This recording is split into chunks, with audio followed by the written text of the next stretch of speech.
Good day everyone. So for today's video, we're going to solve a problem solving about machine design. So first is we have a given of A equals 100 mm, P is equals to 3 MW, N is equals to 100 RPM, T is equal to 100 RPM, D is equals to 600 mm.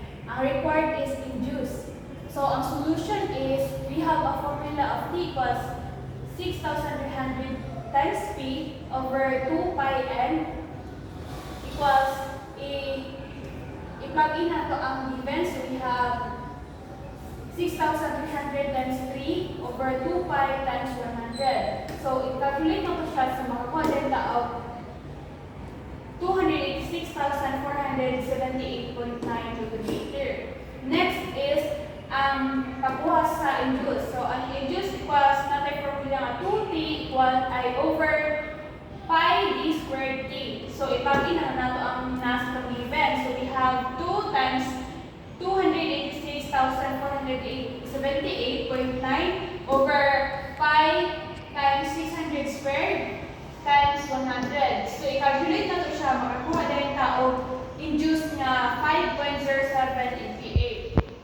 So next is we have a given of number 2. Problem number 2 is we have a given of A equals 55 mm, N is equal to 6 volt, D is equals to 120 mm, T is equals to 800 Newton meter or 800,000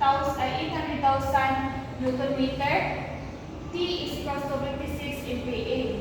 Required is ang bolt diameter. So pag kuha sa bolt diameter is ang solution nato is first is ang natin formula nga T equals N pi over 4 d squared T d1 over 2.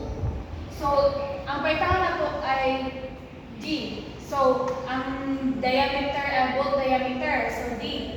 So natin nakuha ang formula nga D equals square root of T over N pi over 4 T d1 over 2. So i-plug in na natong atong given. So makakuha din taong square root of 800,000 over 6 times pi over 4 times 56 times 125 over 2.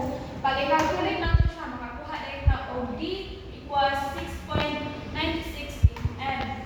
So the last problem number 3, we have a given of D equals 35 mm, P is equals to 46 MPa, W is 10 mm, L equals 30 mm, required is T max.